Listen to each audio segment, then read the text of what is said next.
शादी में आई चुड़ैल। पन्नपुर नाम के एक गांव में शादी चल रही होती है। वाह, मजा आ गया फूफा जी।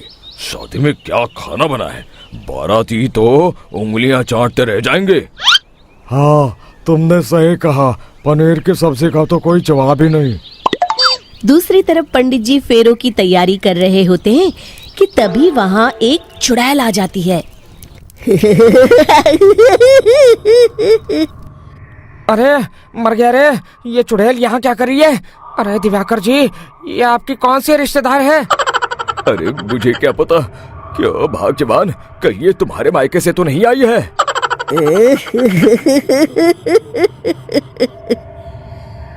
तुम लोगों की इस गांव में बारात लाने की हिम्मत कैसे हुई? मेरे रहते इस गांव में किसी की शादी नहीं हो सकती। अब तुम लोग देखो मैं क्या करती हूँ।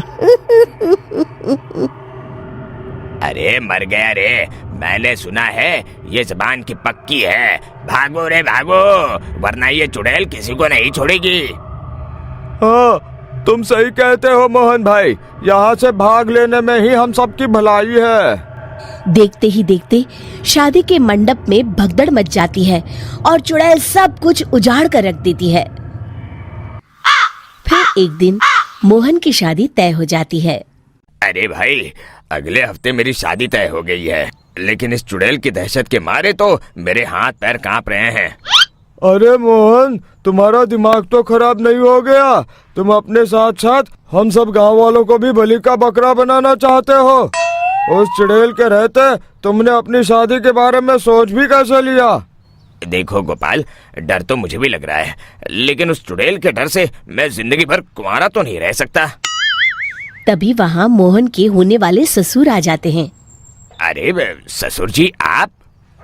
देखो, अब तक मैं तुम्हारा ससुर बना नहीं हूँ और शायद बनूंगा भी नहीं। ये आप क्या कह रहे हैं? मैंने तो शादी का कोड भी सिलवा लिया है। मैं अपनी बेटी की शादी किसी अच्छे गांव में कराना चाहता हूँ। तुम्हारा गांव तो भूतिया गांव है। मैं तो क्या, अब तो कोई भी अपनी लड़की इस गांव वालों को नहीं देगा। इस तरह चुड़ैल के डर से उस गांव में किसी की भी शादी नहीं हो पाती। फिर एक दिन गांव के जमींदार अपनी बेटी की शादी करने का विचार करते हैं, लेकिन चुड़ैल के डर से उनकी भी हिम्मत जवाब दे देती है। अगर मेरी बेटी की शादी तय समय से नहीं हुई तो मेरी नाक कट जाएगी। मुझे कुछ करना ही होगा। एक सलाहकार के कहने पर जमींदार काशी से एक बहुत ही नामी तांत्रिक को अपने घर बुलवाते हैं, जो भूत चुड़ैल को पकड़ने में माहिर माना जाता था। जमींदार साहब, आप चिंता मत करिए। इस गांव की सीमा में प्रवेश करते ही मुझे उस चुड़ैल के बारे में सब पता चल गया था। आप उसे जल्दी से जल्दी कैद कर लीजिए ताकि मैं अपनी बेटी की शादी कर सकूं। जब वो चुड़ैल एक इंसान थी, तब ठीक उसकी शादी करने वाले दिन ही उसकी और उसके होने वाले पति की एक दुर्घटना में मौत हो गई थी।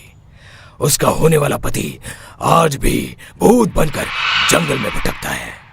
इसलिए जब तक चुड़ैल की शादी नहीं हो जाएगी, वो किसी और की भी शादी नहीं होने देगी।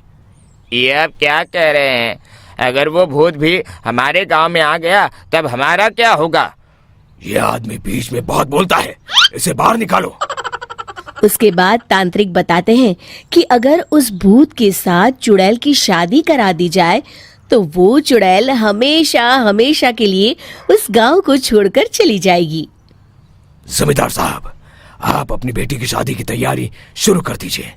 मैं कुछ गांव वालों को अपने साथ लेकर उस भूत को ढूंढने जंगल की ओर जाता हूँ। इस तरह जमींदार निश्चित होकर अपनी बेटी की शादी करवाने लगते हैं, लेकिन तभी वहाँ चुड़ैल आ जाती है।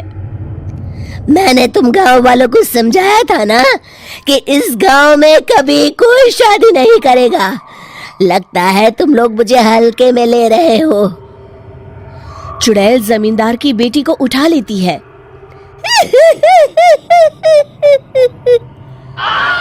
अब देखती हूँ बिना दुल्हन के तुम लोग शादी कैसे करोगे।